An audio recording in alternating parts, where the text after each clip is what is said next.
Hey there everybody, welcome back to the channel. So today I'm continuing my spotlight series on the decks that made the top 8 for the World Championships 30, and today's deck is the third place finisher, Seth Manfield's Golgari ramp deck. And I can actually see why this deck ended up doing really well. So it didn't really get any major updates from Foundations, so the deck is still in its original form from the Duskmourn standard, but it is a really powerful deck, and I can see why he finished in the third place for the World Championships.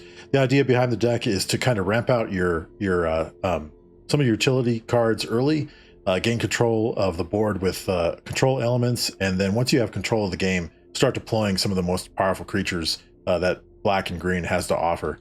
And the way it does this strategy is casting things like Overlord of the Hauntwoods early on, removing some of your opponent's early threats with the Lock Twain Scorn, leaving the Virtue of Persistence enchantment in exile so you can cast later, but also ramping stuff into your hands through Up the Beanstalk for when you cast mana value spells with mana value 5 or more, stuff like Deadly Cover-Up, Gix's Command, one Outrageous Robbery, which triggers when the Up the Beanstalk when it has a cost of 5 or more, and then just picking off your opponent's threats with stuff like Cut Down or taking stuff out of their hand with Duress, and more removal with Anoint with Affliction and Go for the Throat. There's one Pillage the Bog in here that lets you kind of go through your deck and get the card you might need for depending on the situation you're in. And once you've established control of the game, your Overlord of the Hauntwoods usually are ready to come onto the battlefield, or actually become creatures since they're already on the battlefield from the impending cost, and be able to attack your opponent. Plus we have a couple copies of Shieldred, and then Gleats of the Sunslayer, which is a really powerful, almost unkillable in combat first strike death touching creature. Unless your opponent has removal or an indestructible creature, this creature is just going to go unanswered and really cause some problems for your opponents. And then we round out the deck with the lands. We've got the Restless Cottage, good for exiling your opponent's threats in their graveyard and getting food tokens. We have some Surveil lands for Underground Mortuary, Demolition Field to take out your opponent's land threats, Fountain Port, which is an amazing utility land that lets you create tokens, draw cards, and create treasure tokens, and then Sunken Citadel, which is nice for powering your other activated abilities for your lands, letting you ramp into that stuff. So pretty versatile, well-rounded deck. I was really impressed with the build once I had a chance to analyze it and look at it. So so let's go ahead and take this thing on the ladder and see if we can rack up some wins with it and see how we do. Okay, nice. So we are on the play. It's a pretty good opening hand too. Got our mana for the Overlord, really interaction, and then just need one more to cast Shieldred, so we'll keep that.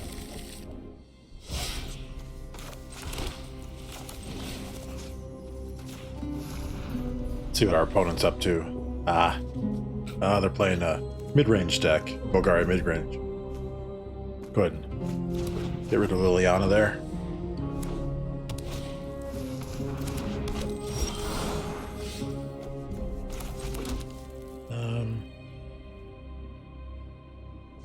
Let's see here. They're gonna have a lot of creatures, probably 17 to 18 creatures. So I'm gonna hold on to the Go for the Throat for now.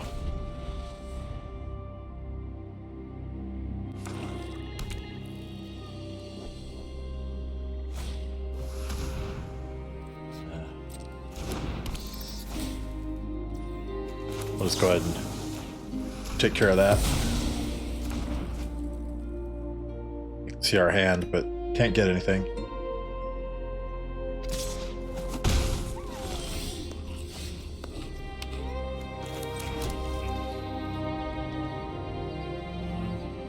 Yeah, we'll go ahead and cast Impending Overlord.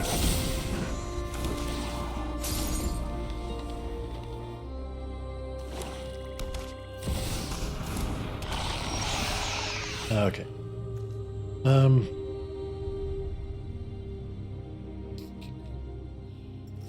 I think we'll go ahead and, before we draw, we'll go ahead and exile Shieldred.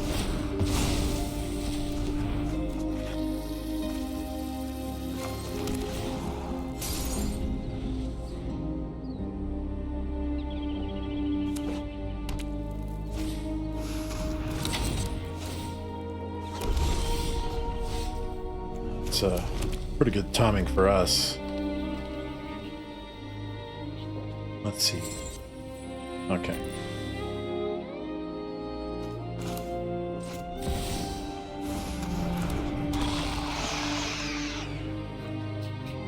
Yeah, we'll go ahead. Let's see.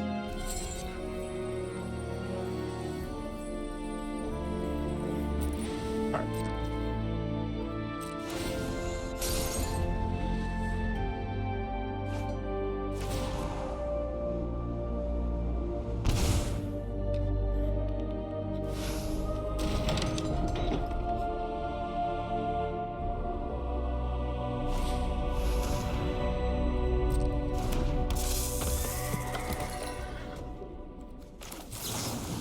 Go ahead and just get rid of that demon right now.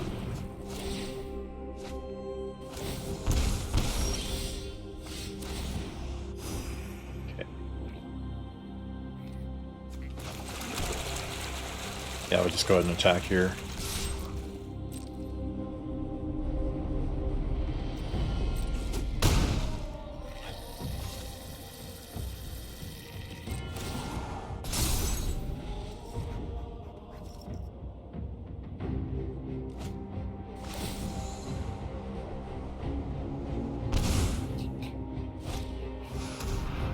That's pretty good.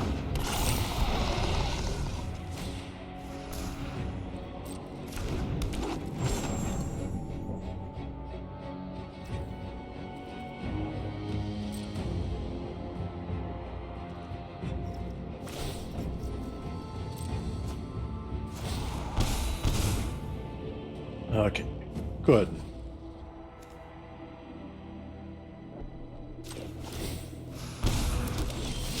Do that there.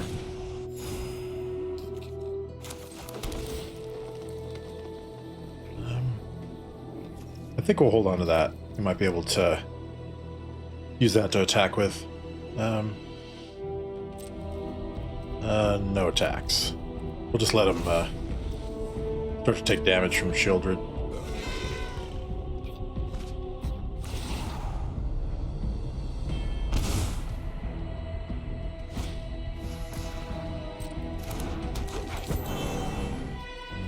Let's see.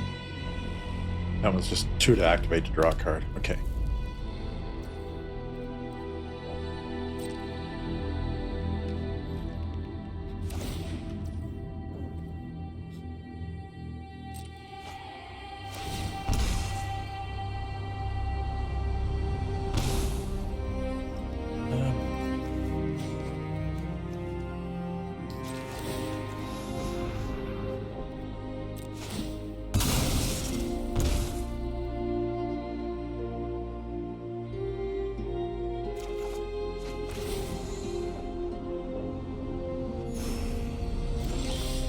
Okay, nice.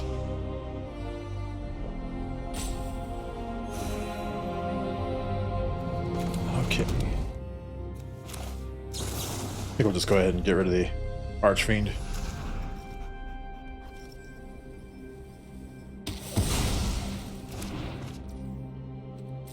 We'll go to combat here.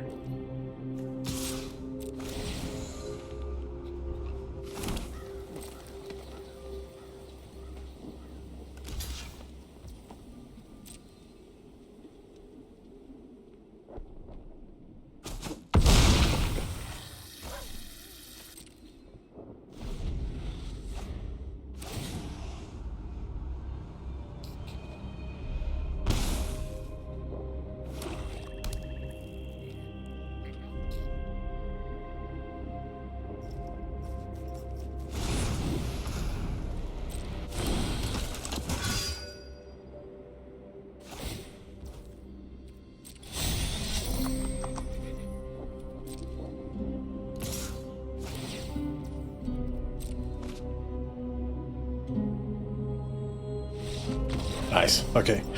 That's a good win. We're able to beat a pretty solid deck there. Okay. Yeah, I guess we can keep this. Let's see here. We have some playables. Alright.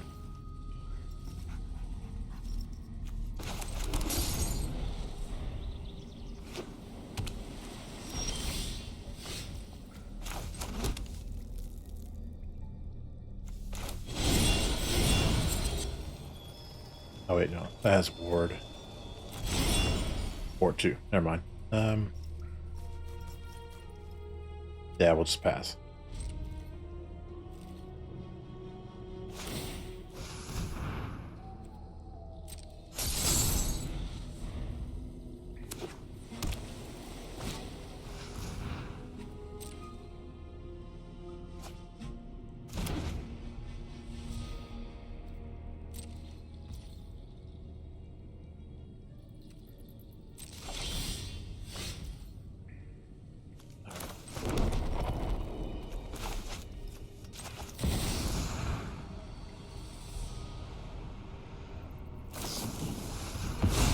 Spell stutter. Bummer. I wonder if this is a Potty Jin style deck. Seems like it.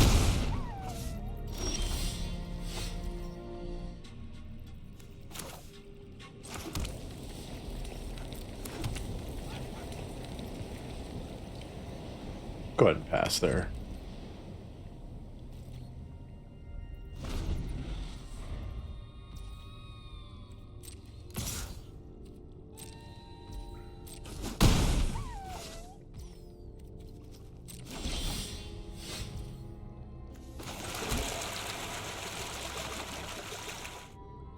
Yeah, we'll go ahead and pass.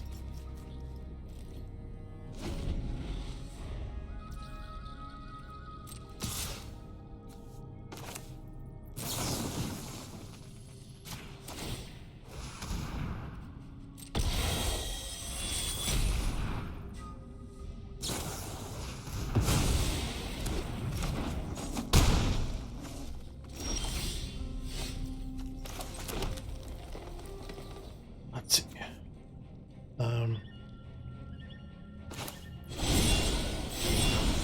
See if we can do this again.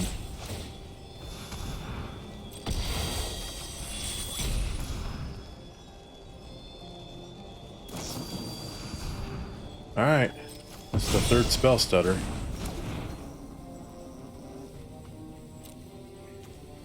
Yeah, 3. We'll pass.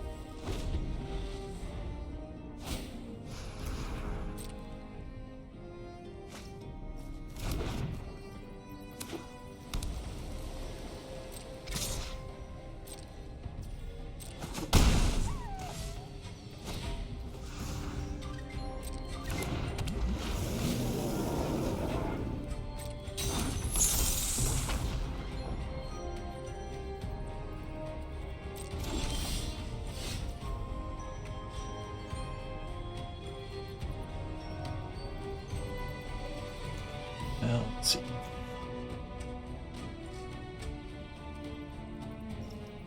See if we can get away with it.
Okay.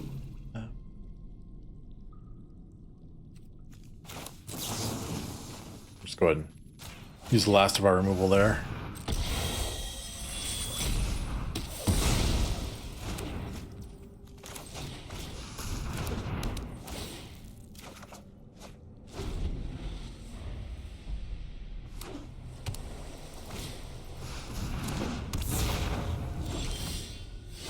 All right.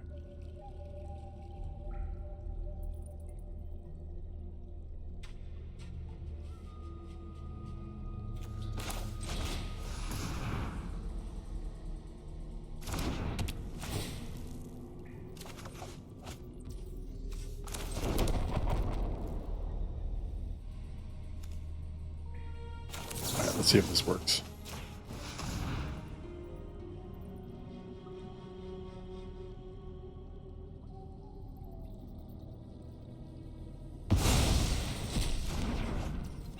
Yeah, go ahead and pass there.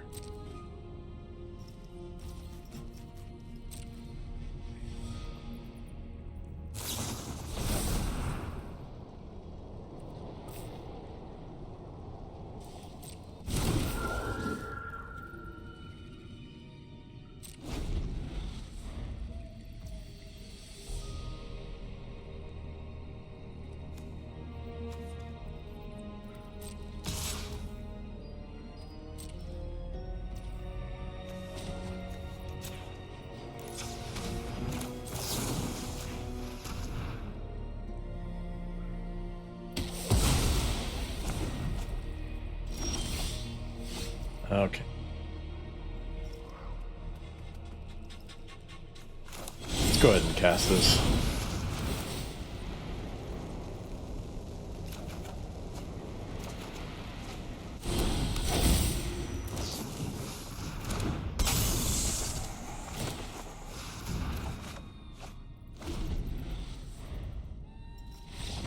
Nice. Okay. We're able to grind him out there. That gave us a good win. Oh yeah. All removal, but it gives us a shot. Even if it's control, we got some duress there. That'll give us a chance to see what they've got.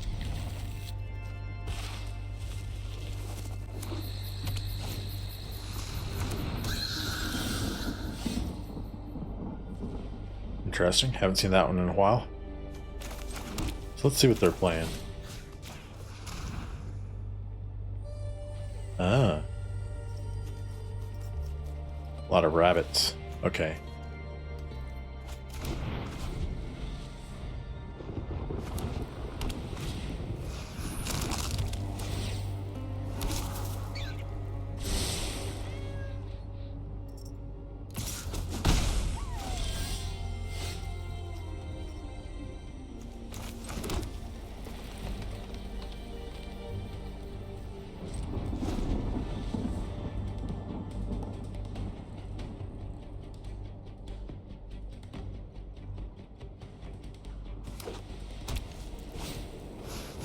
That's pretty good.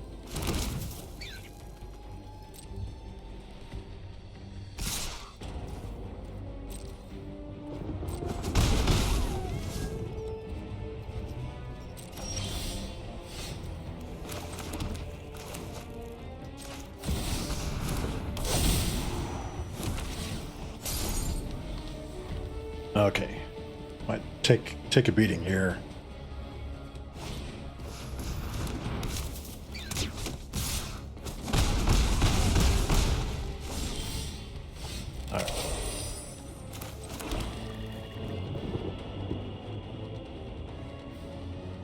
I think we do have to cast Deadly Cover-Up. See, they've got the War Leader. Whenever you attack, okay. Alright. So we can slow him down here with this.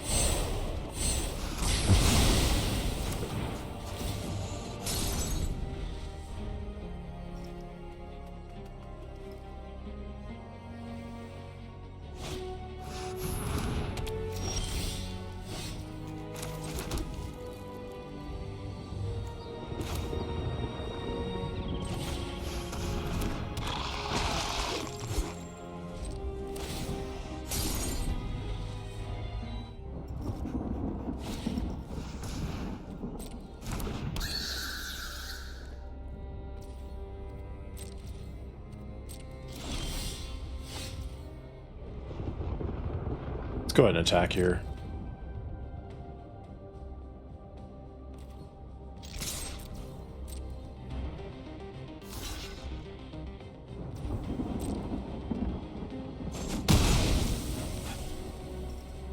And go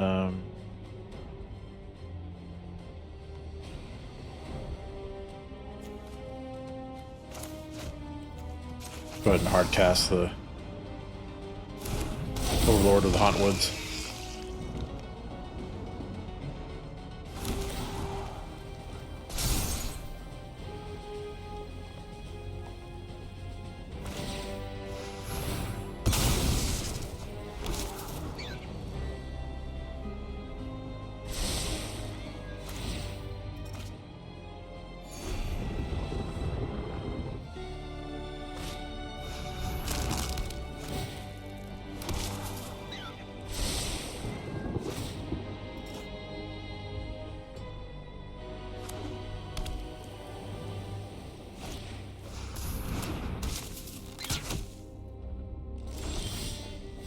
Alright.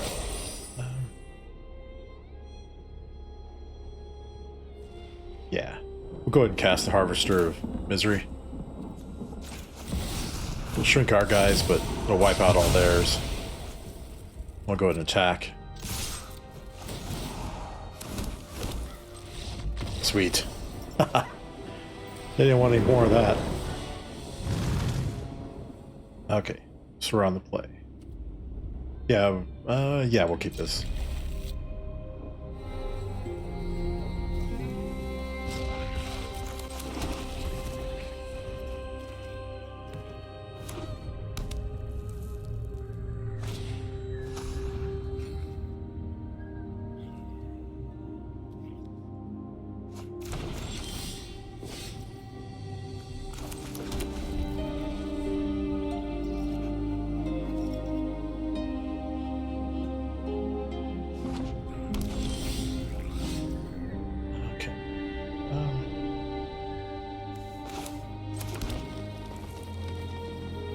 So normally I'd play the Overlord of the Haunt Woods Impending first to try and ramp, but we don't have anything to ramp into right now, so I'm going to go ahead and cast up the Beanstalk, and the next turn we'll cast this to draw a card off of.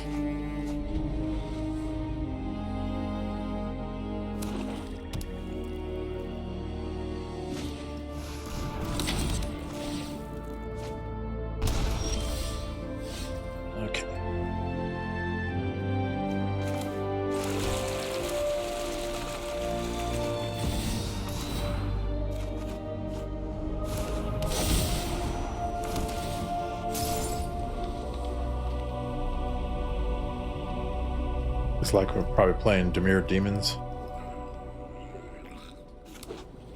So watch out for Jace. Yep.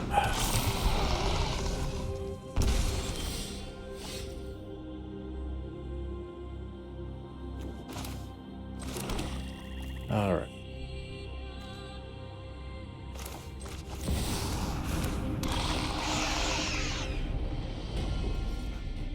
I can't remember if this thing packs counter spells or not, so while I don't want to take a chance, we'll just get rid of that.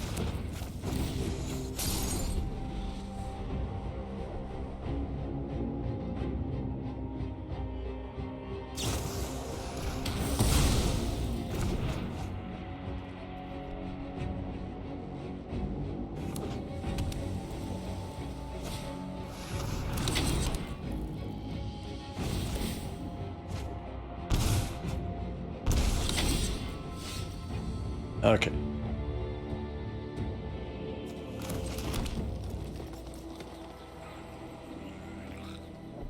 Okay, let's really punish him here.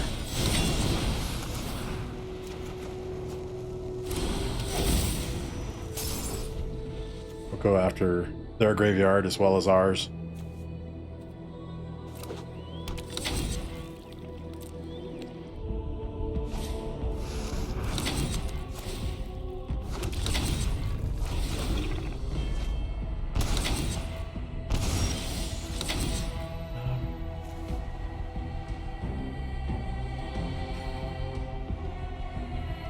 I think I'm gonna go ahead and take the Archfiend.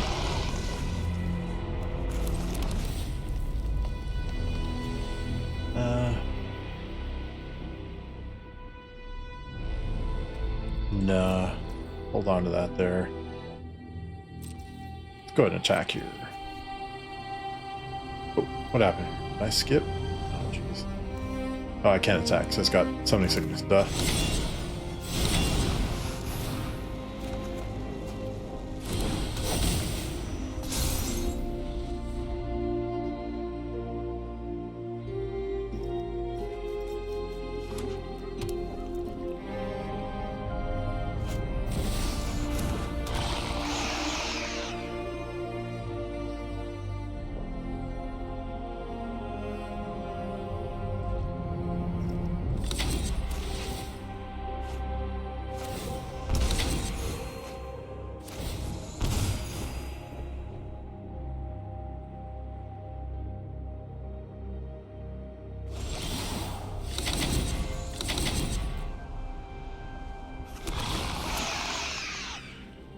Alrighty.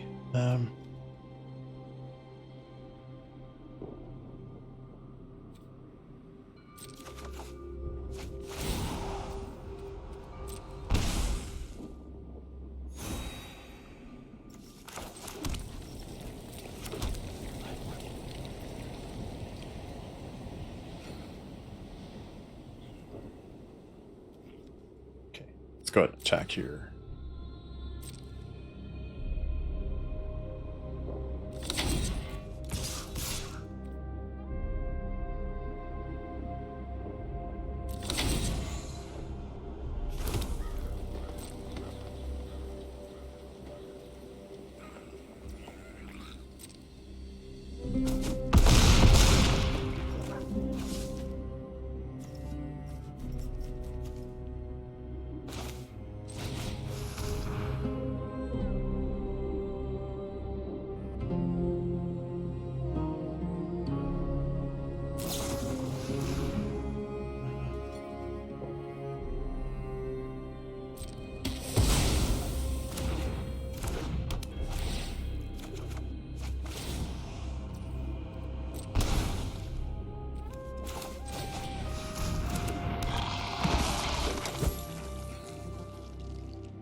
We'll go ahead and pass.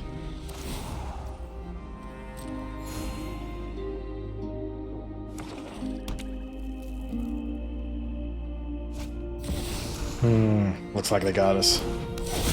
These demons, along with the unholy annex, gonna do us in.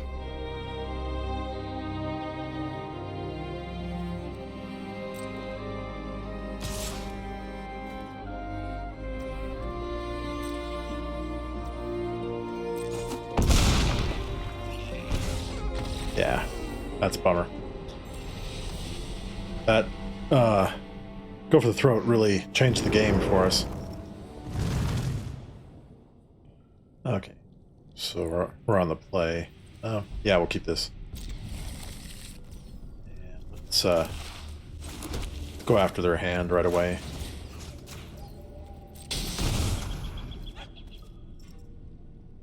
Oh wow. Yeah, we'll get rid of the unholy annex.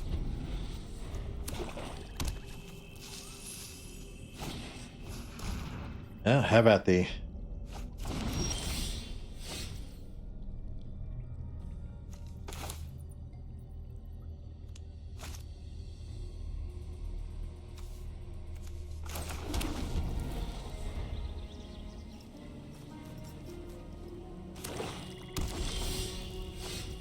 All right.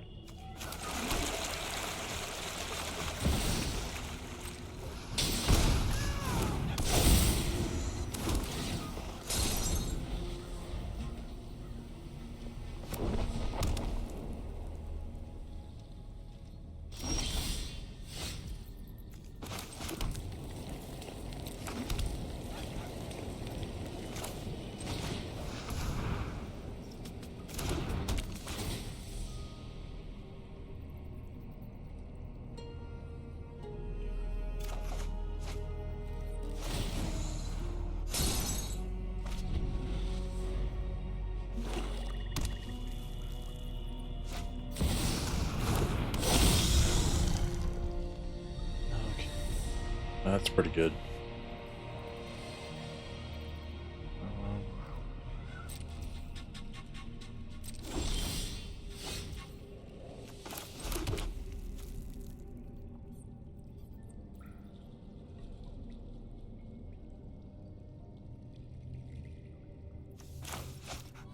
We'll do the Harvester. That's our only threat we can cast.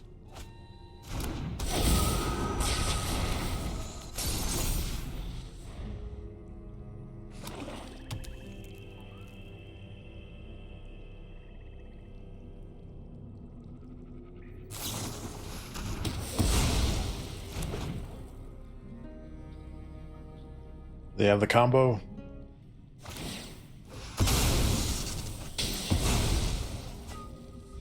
Yeah, we'll take action.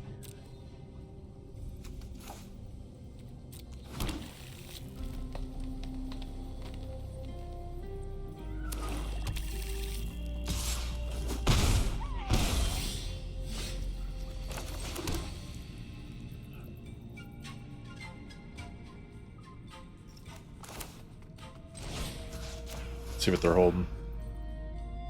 Oh, just cut down and 2 lands. Okay.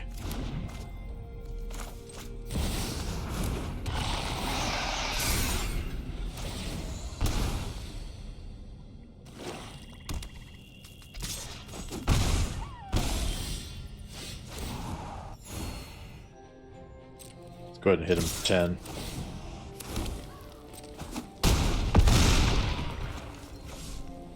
And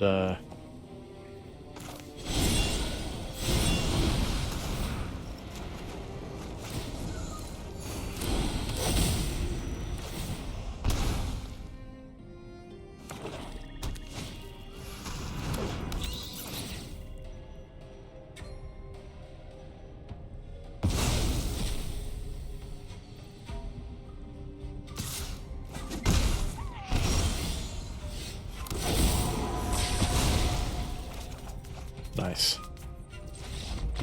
Huh, that was sweet. That's a good way to win there. Okay. Well, that was the Golgari ramp deck. Actually, you know, it did pretty well. You know, we did lose that 4th game there against the Dimir Demons deck.